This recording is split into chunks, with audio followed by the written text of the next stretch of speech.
You're not a Lightning fan, right, Mike? Yeah.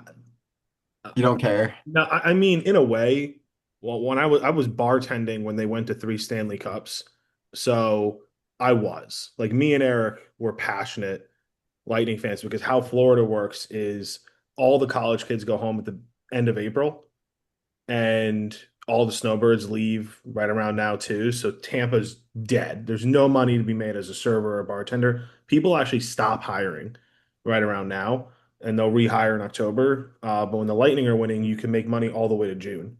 So yeah, in a way, I was for 3 years For personal reasons. for selfish reasons. Yeah, All right. I'll welcome us in. Welcome to the Giant and the Jet, episode number 53. We have a recurring guest on today. Our resident hockey expert, Jeff Carpenter, is in the building. How are we doing today, Jeff? Very good. Happy to be back. Episode 53. That's, pretty solid. I feel like most podcasts they last about 7 episodes. So you guys got some good momentum going and happy to be back on the pod. Yeah, nice. we're I'm a committed thinking bunch. if obviously if the Sabers make the cup, like maybe we'll have you back for like three straight podcasts. Like just keep coming back. We'll just talk about hockey. He's a Rangers fan, but I Yeah. mean, if they make it to the Cup, yeah, we'll have to. It'll probably become a hockey podcast for at least a couple episodes. So that'll be a good occasion though. Yeah, yeah. I mean, it's pray. All right. I guess we'll start with some baseball. Jeff, you're a Yankees fan. Mike, same. So we can start with the Mets quick. We got the Yankees coming up this weekend. We're gonna see Holmes versus Schlittler. Your old boy coming back. He's a starter now. Rodon versus likely a bullpen game, which which blows that we have bullpen games already. And then we have Peralta versus Weathers. I'm thinking we take two or three probably, if I had to guess. Um, Okay. I don't know. Actually, our offense sucks, like I've been talking about for Yeah, most of the you may make podcast. it through it. But I'm gonna say we'll take two or three anyway, because the Yankees are on a little bit of a slide themselves. But just a little bit on the Mets roster. So we called up AJ Ewing last night. Went I think two for three, or no, one for two with three walks and a triple or something like that. Good start for the kid. I'm excited about our future with him and Benge. And then we have McLean and Scott also. That's really what I'm watching for at this point, unless we somehow start winning multiple games in a row, which it doesn't look like.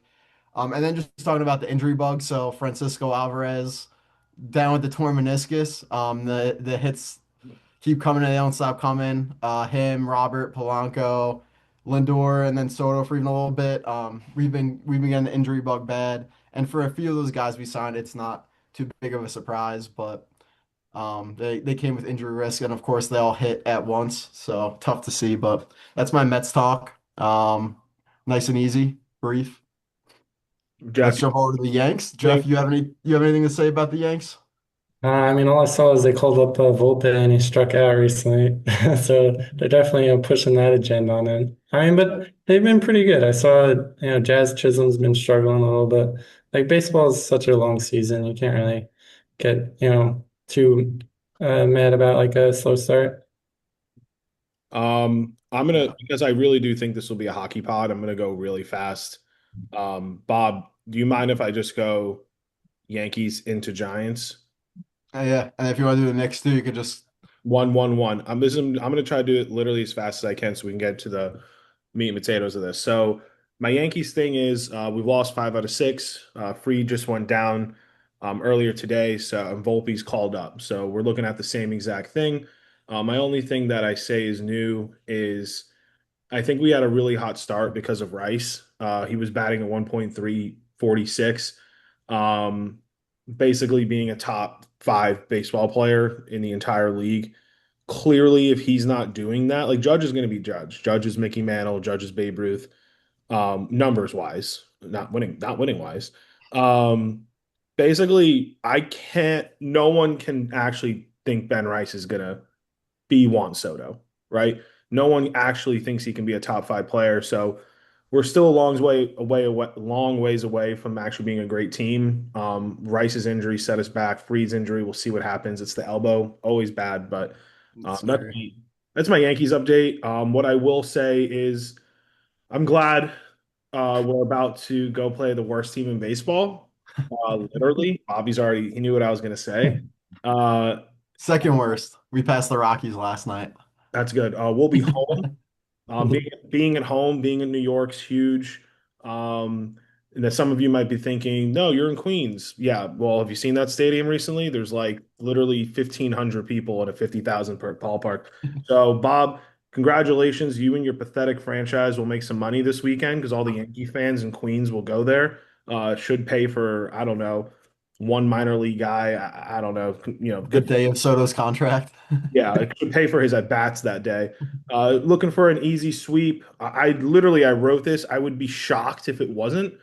Um, and that's my Yankees. Ready? Boom, done. Anything rebuttal? Nope, we'll see how it plays out on the field. That's why they play the games. Yeah. Giants. Not a lot going on. The only thing I thought was hilarious about the Giants was clearly, I don't know if you guys I've been like seeing the clips all over Facebook and Instagram of like the behind the scenes of the draft, the behind the scenes of the meeting the players. I've never seen this much access to the Giants besides the HBO special. They clearly are trying to fix their marketing and they're trying to fix their perception in the fan base in the league. It's obvious. Like they're only showing like really good clips of Joe Shane, John Harden, like Harbaugh, were really, really excited. Like just A plus to the marketing team trying to brainwash us all compared to where it was out of the Giants' hands and it was in HBO's hands where they made us look like a joke, like the biggest laughing stock on planet Earth. So Giants marketing team. The Jets have been doing that for years. They had a series on YouTube called One Jets Drive, and it was like a basically just a long ass puff piece about the Jets, and every year was the same result. So I think it's just a bad team move where you got to transition to trying to sell tickets and whatnot. All But we'll right. see if the Giants are bad. I don't know. That puts a damper on things. Moving on to the Knicks. Like I said, I'm going speed takes. Uh, the Knicks going to the finals looks inevitable. I haven't seen a team this dominant in the playoffs since the Warriors with Kevin Durant. Now, I also think that the 76ers were a horrible team who gave every ounce of their fiber to beat Boston. Once they beat Boston, I mean, the way they were talking after they beat Boston was like they won the NBA championship. So obviously the rest of the year will not be as easy, but if you watch this Knicks team last year, we could barely move by the conference finals. Like they were so tired. They now part of that's the coaching. They only played five, but it was crazy. We're gonna have over 7 days rest. So even if the Pistons win this, that is it 2-2 or is it 3-2? I I think can't. it's on right now. It's 2-2, but the Pistons are up by 2-2. 9. So there's at least two more games going on. We have 7 days rest. Really, really, I mean, honestly, I haven't seen a team look this good. I mean, obviously the Thunder and the Spurs look great, but like the Lakers don't have anyone. LeBron's 41. So boom. Those are my three takes in It's about, also nice for the Knicks too. They're gonna get OG back probably, right? By the time the next or the other round series is over, so yeah. be good. So that's it. That's my Yankees. It's Knicks. Let's talk hockey. Rapid fire updates. I'll start with the Sabers. So games two and I don't know actually know what it was the last time we spoke. Maybe it was before the series. Win game one at home in a good showing. I thought we played well. Then games two and three, me and Jeff were in attendance for game two. He came up to visit.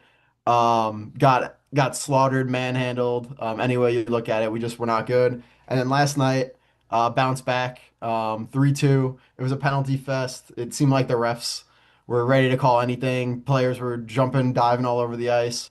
So nice we stole one. A few shout outs from the game. UPL played great. We haven't played him since game two of the first round series.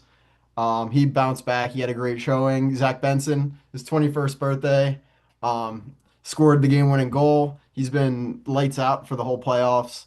And then also just shout out the boards at the Bell Center too. Get the bounce of a lifetime, goes into the corner, bounces right out, hits the goalie in the back and goes in. It was a little road cooking. I love it. And then just fuck the refs too. They were terrible. Like I said, they were calling pretty much if you got touched, if you dove, they were gonna call it. No embellishments.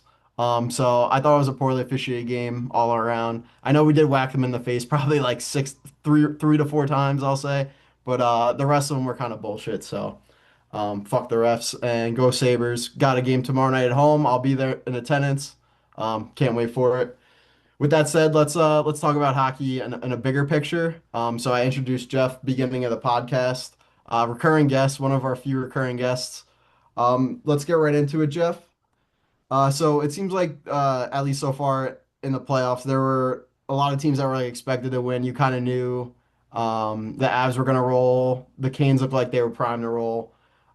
What's been the biggest surprise to you so far in the playoffs?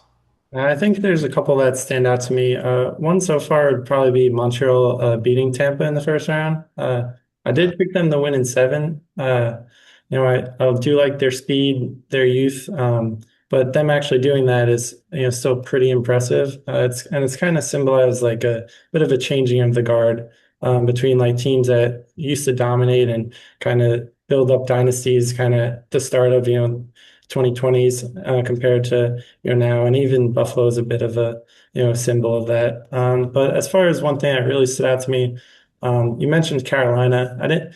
They were definitely they were one seed in the East, so they're obviously a good team, but I didn't really expect them to steamroll the competition as they have so far. 8 wins, one loss, and it set them up for a pretty good rest here while they wait for Buffalo and Montreal to finalize. Yeah, we're coming off a grueling series and they're getting a chill on their asses for a nice week and a half, go to the Bahamas. Whatever it may be, good for them. Yeah. NHL fucked it. We'll talk about that in a little bit.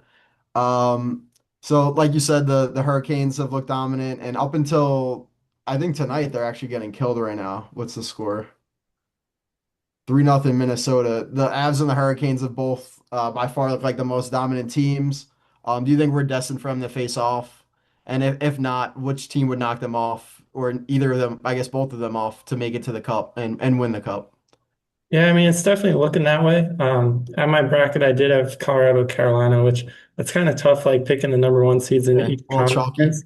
Yeah, but sometimes you don't. Sometimes it's good to not, big brain it either. Like these teams they have, really good depth compared to like the other teams. The Avs, like their fourth line could probably be, a third line on most playoff teams, and especially in playoffs, sometimes it's those depth guys that really make the difference. Because with matchups and stuff, star players can sometimes cancel themselves out. So I do think we're trending that way, but there's definitely, still some good teams remaining. Minnesota, they're no slouch either. Where, Yeah, if they win tonight, then they get game six at home, and then, maybe force the issue of game seven. Anything can happen. yeah, true. You think the Sabers or Habs have a chance to knock off the Canes at all, or are they at least going to win a couple of games and make it interesting, or will it just be Canes in 4 or 5 like it's been the rest of the playoffs? Yeah, I mean, the Canes, they've never really done much damage in the conference final. Yeah, I think, Buffalo or Montreal, they can probably get out to a hot start and maybe win game one if, if Carolina has a little bit of rust. And then, we'll kind of see maybe it'll even, itself out. But if they can get off to like a good start, there's no reason why, especially with, two really good, home ice event like atmospheres. absolutely. So I know you love probably his hockey as much as anyone I know. With that said, I think we're all adults. It's impossible to watch every game between the start times being late, weekend games during the day, all that. Um, what series have you been locked in on each round so far? I'm sure it's been multiple series, but what have you, I guess, been watching the most, and what teams have you been watching the most so far? Definitely. With the first round, it's probably Pittsburgh, Philadelphia. I think I have an invested interest just from like interning with the Penguins, and when I was there, the playoffs, we it was actually a Philly Penguins rivalry, so that was really interesting to see up person. And then I thought it was obviously like same state, and it was some pretty good contests. And then the second round, it's kind of been probably Vegas, Anaheim. I That's big. think Anaheim, they have a lot of former Rangers, so that's something to like, invest in. And then they have a lot of youth where they're kind of fun compared to Vegas, which is a little bit more like a rugged, tough to play team. I think, definitely as an adult, kind of your responsibilities shift and stuff. I think I definitely gravitate towards a lot of the West Coast games. I think it's easier to like if it's a 8:30 or 9 start, throw it on while you're meal prepping or making dinner, pay attention as needed. And then just hope it doesn't go to overtime. You're a late dinner guy, Jeff. I've always known that about you my whole life. You said you're Definitely. gonna make dinner around 8:30, 9 o'clock and watch the game. I love it. True to form. Um, I don't think I've eaten that. Well, actually, with my job, sometimes I eat that late, but if I'm off, I'm a 6 p.m. Yeah, I mean it's better to eat early as far as like digestion and stuff. But if I'm also staying up till 12 or 1, then I guess I can beat that a little. it's all the same. I get it. Um, all right, let's talk about the playoff format and scheduling a little bit. So I'm biased. I have a team. I'm a fan of the team playing in the Atlantic side of the bracket. But I do think it's kind of bullshit. The Hurricanes and the Knights both got weaker schedules. Like I think the Hurricanes played like the 5 and 8 seed or 6 and 8 seeds in their matchups. The Knights, I think, it was something similar to that. Meanwhile, the Wild had to face off against the Stars in the first round. That's two of the best teams in the West. And the same thing with the Habs. They had to face the Lightning, two of the best teams in the East. Do you think they need to go back to the old format where you have the two division winners get the 1 and 2 seeds and then you fill out 3 through 8 the rest of the way? Or do you like it? Or what's your suggestion if you had to talk with Gary Bettman right now on what he should be doing with this playoff format? Because Yeah, Bobby hates it. I do hate it. It's bullshit. I mean Gary's pretty hell bent on keeping it as is. I do think it's definitely gotten a little bit stale, especially as far as like repeating matchups. Like there was a stretch where it was like LA and Edmonton played like 4 of 5 years. So I mean that's a little tough. I think even as for a casual fan, it's kind of tough to follow. Like just you describing that and those matchups and 2 versus 3 and the wild card carries over. Mike's Yeah. head is probably like spinning thinking about that. Compared to like 1 versus 8, it's a little bit easier how that works out. So I see the benefit of it as far as travel and trying to build rivalries, but I also understand your issue of, even looking at Colorado, Minnesota right now, these or Minnesota, Dallas in the first round, they were the second and third best teams in the West Conference. And for one of them to, you know, be out after the first round, it's kind of puts a damper on it, I think. Yeah. You have this great season, you get over 100 points. What they get both around 105, we'll say, and then one gets eliminated for the first 2 weeks of the playoffs. It just I don't know, it doesn't seem right to me, but we'll see. I mean, like you said, Gary seems pretty hell bent on keeping it. Why I have him ranked as the third best commissioner in sports. Mike, I had very low on that ranking in his fantasy football. Um, but I guess just also another point about the NHL. So scheduling matters. Canes and Flyers start round two before the Habs and Lightning finish their round one series. Why doesn't the NHL kind of map this out ahead and say, hey, Eastern Conference Atlantic side's going to start, second round's going to start this date, Metro side's going to start this date. Like it doesn't matter when the series end. They have these scheduled dates. Um, why do they do it like this, you think? And do you think they need to go to that format? Like it seems kind of BS that the Canes won in four and now they're going to have a week and a half off. Yeah, I mean, I think definitely can present like that variable of, this team has a lot more rest compared to another team, but also you can kind of code it as, hey, it's a reward for getting their series done early. Usually a team that wins the cup probably needs to, at least one series get it done in 4 or 5 games to rest up. I mean, I understand kind of the frustration in creating that difference, but I do also understand it. I think it's a little bit new, kind of since COVID, they've at least presented the opportunity to do that. And one thing, just thinking about it more, honestly, I don't think it's as much up to the league. I think that might be more driven by like networks and ESPN.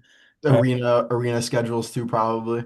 yeah, definitely. It just also kind of screwed the Flyers over, I think, too, because the Canes 1 and 4, the Flyers 1 and 6, and they didn't even get any time off. I think they had a game 2 days after they just clinched. So, um, I don't know, just weird to me. But I guess if that's how they want to run it, I'm sure they have a lot. It's a lot of logistics that probably my brain doesn't understand. So, So just um, for the simple mind, so what you're saying is like, let's say this was a round ago. Like the Knicks right now, they have to wait no matter what. So like even if the Pistons won in four, the next game is a scheduled game a week from now. You're saying mhm. hockey doesn't do that; they just go. Yeah, like the Canes 1-4 and Flyers 1-6, and they're just like, all right, your next game is gonna be 2 days after the Flyers won. That series is over, but then the first round was still going on. Like they didn't have a set date where the second round's gonna start. This date specifically, they just kind of throw it out there once they have it figured out, I guess. Yeah, I mean, I think it's probably more of like a first round occurrence. But honestly, I feel like it is definitely network driven because that game one, it was Saturday, primetime ABC. There were no other games. So I could see them being like, hey, why are we waiting for a Tuesday if we can push this to Saturday? That's fair. Is there any BS in hockey where like the first two rounds were on some sort of like Amazon Prime or Netflix? No, they're all on TNT and ESPN, and even the first round you could get on like your local network. Like I got on MSG in the first round. Yeah, they don't do the you have to pay to watch it like they do with the NBA now. Yeah, it's Yeah. ridiculous. It's Which insane. which has been pretty nice. I mean, I feel like it's definitely shown in ratings and that it being accessible. I think it was maybe Sabres Montreal, or there was another game recently where it was like 2 million viewers and it was the most for like a round two, game three ever. So I think, at least presenting the product and, people can, tune in. It's definitely easy though. Just I can pop on, the ESPN app and watch just like that or HBO and watch TNT. Yeah. So, I mean, that's definitely been a plus for sure. Or you surf the you surf the illegal seas. Never. Um, we'll get into some fun stuff quick before we do our final playoff predictions. So gold medal, USA brings it home, first time since 1980, so 46 years. Um, I guess overall, what do you think that means to the sport of hockey in America? Do you think it's going to have an impact on future generations? Is it just the happy rah rah moment? How far do you think this goes, in terms of, American hockey growing in American culture? Yeah, I think definitely, future generations, it'll have an impact. And even now, I think for 16 million people to tune into like an 8 a.m. game, it's pretty incredible. And, it was definitely, a good game as far as like how fast it was playing and even, the storybook of it of an overtime winner. Mike, did you watch that one? I did. I Yeah, was mesmerized. I watched every single minute and I was jacked up. It was awesome. yeah. So like yeah, it drew people like me in. And Even the hockey casuals. even like just getting a little extra sense of nationalism, I think, that's going to make more of an impact of something than, a random figure skating gold or something. I think the most important part is you learn the names, like Yeah. and then all of a sudden when you watch a hockey game, you're like, oh, that's the brothers here, that's Hughes, that's this, that's that. And you're like, and if you're not, I mean, I'm not that casual. Like I can name a couple players, like I can know Canadians first line. I'm like, okay, they're on the Oilers, they're there. But like all of a sudden you kind of even learn not just the superstars, like, oh yeah, I know Ronaldo and Messi. But then all of a sudden you start learning like the people around them. Like that's what I kind of got out of it. I'm like, oh, I actually know like their lines and like so, and then it's just even more than that. Like, oh, this line's gonna match up versus this line, and then you start diving into the game. And um, yeah, I am a casual fan, so watching the gold medal game was awesome. I was just like, yeah, go USA. It was no offense calling you a casual. Oh no, Um, no, yeah. and then I guess the only other question about the gold medal game, like you said, 8 a.m. start time. Any pregame ritual? You got to a bar. What was the setup at home for the game? Yeah, there's a couple things I did that night, and I can't really repeat all of them on the podcast, but I got home at about 7:50 a.m. to my apartment, and just called an Uber and just fired it up. I got nice champagne, got the mimosa flowing, and then my cousin Joey was in town, so we watched the game, and then we had a bird come over as well. So it was solid, solid 8 a.m. day for sure. And can you elaborate what a bird is for people that aren't familiar with the language, familiar with Uh, the hockey slang? yeah, it would be a girl. Nice. Nice. Um, all right. So we'll get back in. We're gonna do a little future looking exercise here. Exercise, did I say that right? Um, so we have a few games left in this second round. Then we gear up for the remainder of the road. Give me one bold take for the remainder of the playoffs. It could be who do you think's going to be the leading goal scorer the rest of the way, what goalie's going to really steal a series or the whole thing. Any bold take you'd like for the rest of the way. Yeah, I think well, I think Colorado's probably going to make the Stanley Cup final. I'll say I would not be surprised if the Ducks did some damage. If they can get past Vegas, now they're in a 3-2 hole.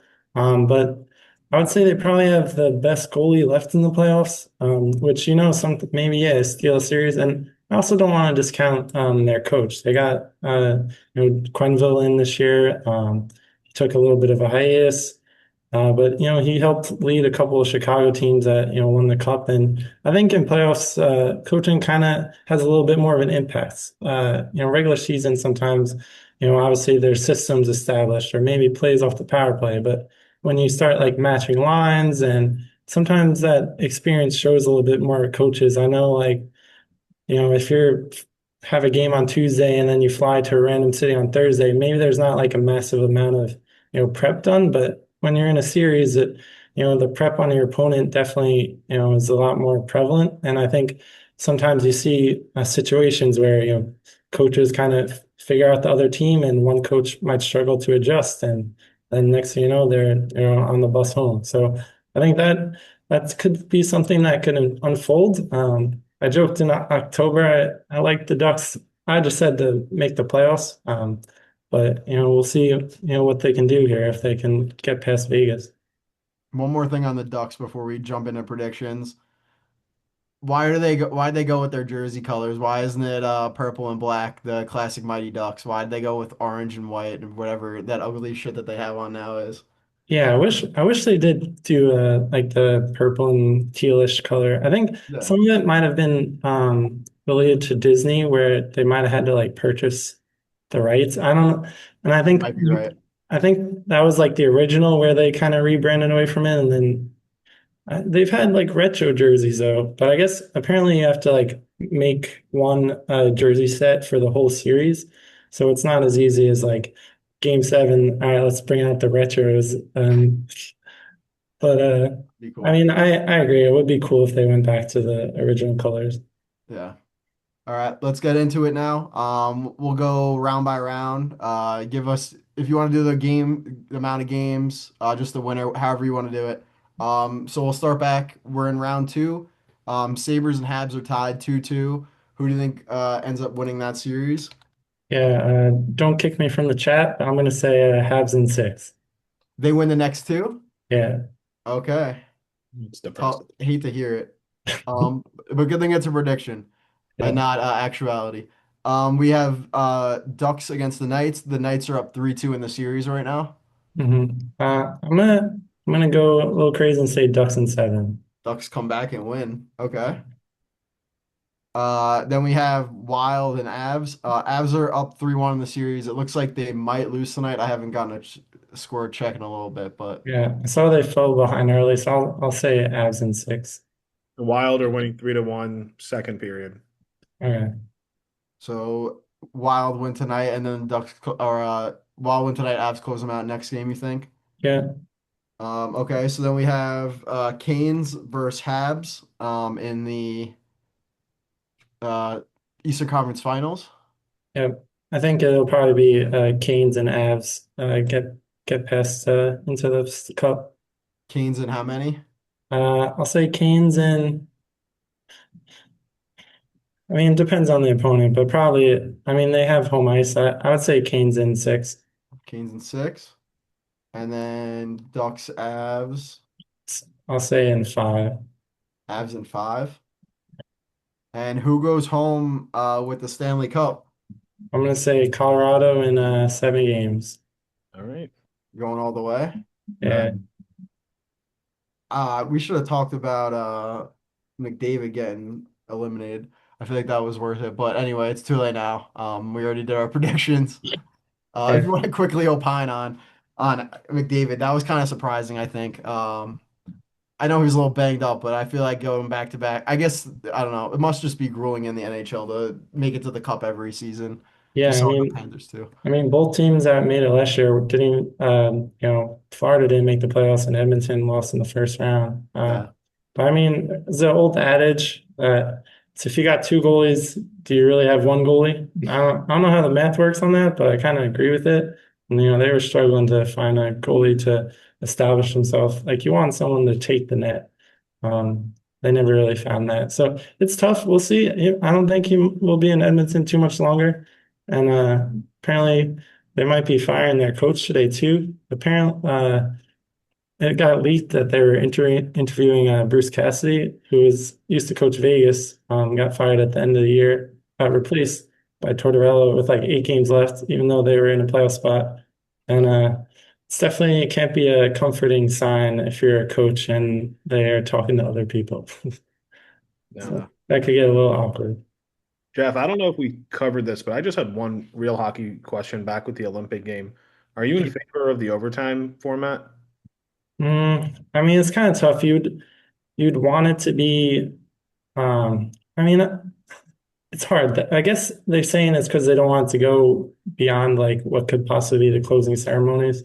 But I think if it's like the final game, it should be played, if not ideally 5-on-5, but if not 4-on-4. Because I think apparently too, if it went beyond like 10 minutes, it would go to a shootout. Was that? I thought it was just straight through. I didn't know that. Or maybe for the gold medal game, they keep it straight through. But I know as far as like other, quarterfinals, semifinals, they'll eventually go to a shootout. But I think in Vancouver, when it went to overtime, Canada USA was 4-on-4. So it's not unprecedented, but it's definitely exciting. I mean, it definitely will find a winner a little bit quicker, which I'm kind of okay with in that setting. Even though I get both sides, though, it would be cool if it was more of you know, a real hockey outcome. But say that goes 3 overtimes, are people losing a little bit of steam there too? Yeah. Yeah. They got to come back and play for their team like 3 or 4 days later too. Yeah, And with that said, who cares about the Olympic closing ceremony when you have a all-time hockey game on? But I don't think I've ever watched one of those in my life, and I probably never will. yeah. But I'm sure they spend like millions on it. So, all right, we'll hop now. Closing segment. Mike, do you want to give us your worst take of the week? Yep, we do. Jeff, I don't know if Bob's prepared you, but we do a worst take, best take, and a last minute shout out. All Um, right. we're here every week, so sometimes ours are like small. Like mine are gonna be the Pistons and the Spurs. I thought both of them would cruise to the conference finals. Both at least going 6 games. I believe the Cavs Pistons are going to go 7, and I think. Um, I'm wrong. I mean, I really thought they were going to just like Spurs were going to be like a sweep, and the Pistons were going to win maybe in 5. So I was really wrong. That's probably my worst take of the week. Pistons seem kind of weak. Like they've got been tested so far. I don't know. I don't know what to make of the Pistons. I can't name one Yeah. player on the team besides Cunningham, and it used to like I Jeff. You don't know this, but back in the day, I was like a diehard NBA fan, and nowadays I'm in the middle. But I know enough to know the Spurs really should be beating the Anthony Edwards second best player, Julius Randle, Rudy Gobert team. Like, Yeah. um, That elbow definitely hurt their They'd probably be up 3-1 if it wasn't for that elbow too, though, right? yeah, in the first game, Wemby went 0 for 8 from three. I don't know what he was doing. So, Yeah. it's just a weird series. Jeff, would you want to give yours or you want me to give mine? Oh yeah, I could give my worst take. Mike, one thing you might not know about Bob and I is once in NBA 2K, I dropped 99 points on him with Joe Johnson of the Hawks. Okay. He probably never brought that up, but No, I can't say I've gone around bragging about that. one worst take of the week did come out of Bobby's mouth, and it's that he's never done karaoke in his life. does that surprise you, Mike? What do you think about that? And what would your guys, karaoke songs be? You're saying that Bobby's never done karaoke in his life? Yeah. I'm pretty sure I've seen him do karaoke. Have you ever done it, Bob? Not at a bar. Like I think I sung "You'll Never Walk Alone" at your parents' house at upstate before the ping pong tournament. But I don't think I've ever gone to like a bar and done like actual karaoke on the video thing. Well, then we're gonna do that this upcoming summer at Frederick's on Friday night. So now you have to be there on Friday night because they do karaoke every Friday in the summertime. So buckle up. We're going at it. And what's my go-to? I don't know. I don't want to be boring. Probably Neon Moon. I I don't love think I that know that song. one. I love that song. Down the neon moon. Do, do, do. Frank Sinatra, Billy Joel, if you really want to, if I'm drunk enough. So All right, nice.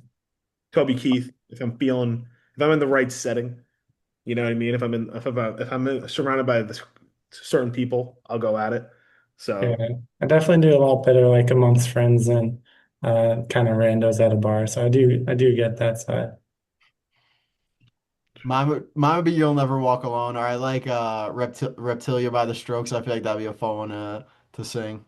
All right. I have a terrible voice though, but I like to sing anyway. It's fun. Lets out some emotion. Um, My worst take of the week, it was my playoff bracket entry, Jeff. I don't think I looked at it until earlier. 4 for 8, only one series right in the Western Conference. That's bad. You can't be doing that. I did pick the Habs to beat the Lightning, but and I went favorites or my favorite team Buffalo to win. So I mean I don't know. That's, It wasn't good. you Those are went my only you, two like upsets. you went hard overhead for sure. Yeah, that's my worst take. NHL playoff bracket.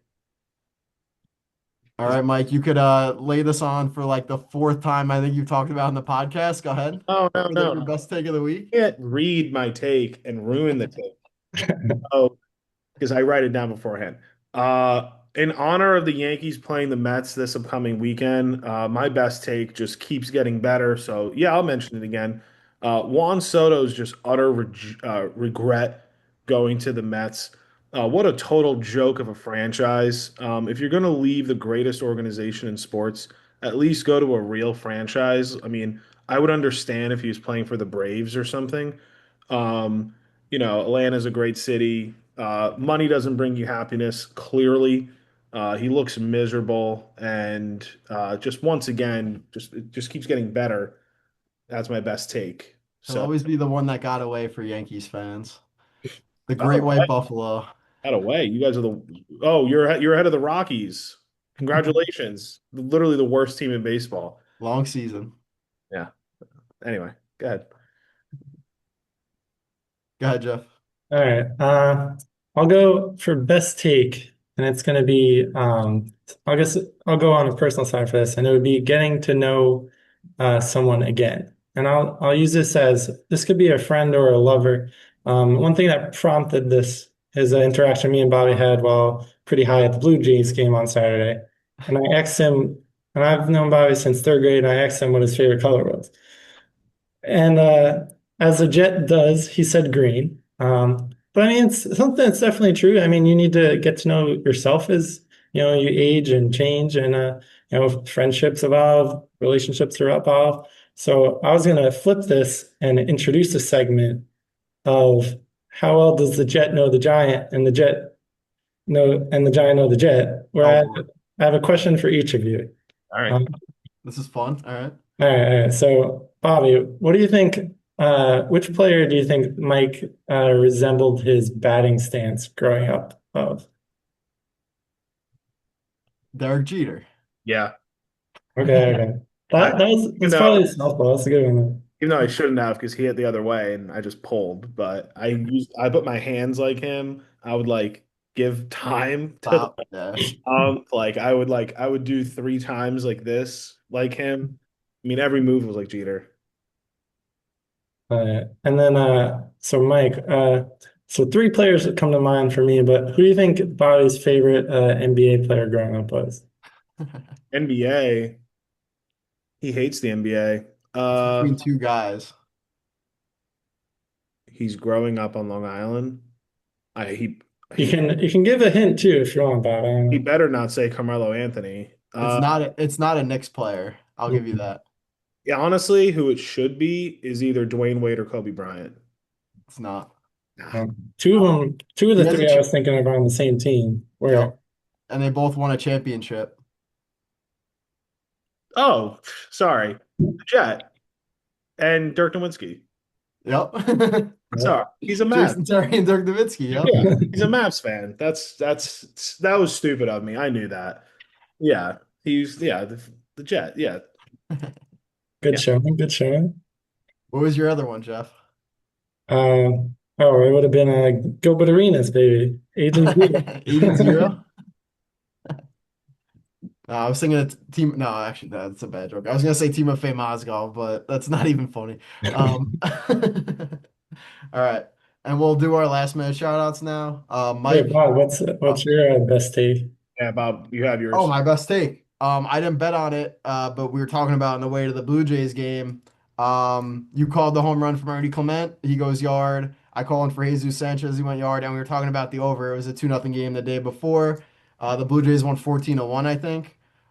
So didn't bet it, but I mean we nailed it. We nailed all the picks. So Man, not bad. yeah, How's the Blue Jay Stadium I've ever been? it's nice. Good. It's a dome. I feel like don't hit the same as the open air fields, but I like it. It's cool. Cool place to watch a game. Good. It was a Barbie game day too, was the promotion. That's true. They gave out pink bucket hats, 15,000. So that was interesting. Yeah, we missed out. All right. Um, Last minute shout outs. last minute shout out. I'll go first. This relates to my job. It's hard. So how sports go is you have to win your district, and then you have to win your region. So there are usually four regions. It's Tallahassee, Jacksonville, Miami, and Tampa. Tampa like goes down to Naples. And winning your region is really, really hard. Flag football. Shout out to flag football. Won the regional championship. We are going to states. States, very luckily, just not that I would go no matter what, but it's here in Tampa. It's at the Advent Health Center. It's the Buccaneers indoor facility, which also holds apparently like 1,000 people. So, and then a little shout out to the Buccaneers. The Buccaneers are huge advocates for um, flag football in general, but really female flag football. And they pay the FHSAA. So every single player, parents, friends, family, doesn't matter. Every fan goes for free. So instead of, I mean, it's not that big of a deal. It would have been like $8 to $10, but kind of cool that the Bucks hosting the facility, hosting the championship for free, and paying for everyone's ticket. So shout out Bucks, shout out flag football, and hopefully I'll get my first state championship as a athletic director for TC. So kind of cool. Is it yeah, that was more than a minute, Mike, sorry. I'll just go, Mother's Day recently passed, so I'll just shout out my mom. She she got a double knee surgery last year, and I think within like the past couple of weeks, she just started like riding a bike again, which is one of her favorite things. They made me laugh like how excited she was, but it's that she learned how to ride a bike again. But I mean, it's really awesome, and just with being Mother's Day, I feel like that's a good cap. Yeah. Good one. I should have wrote something about that. But I didn't. So shout out golf. Finally getting to play this weekend for the first time since a bachelor party in Arizona in January. I'm gonna be rusty, but it's gonna be 75 and sunny up here over the weekend, and looking forward to getting out, swinging the clubs, getting some fresh air. Yeah. It's rained here the last 2 days. It's getting hot, getting humid, which means you guys are entering good life. So Yeah. Yeah, we're getting there. Yeah, switching. it's been cold here. It's been It's like shifting. 50s. It's shifting. Yep. All right, guys. All right, guys. Good Jeff, talking. thank you. Yep. Let the Thank you for having me. Sabers keep going.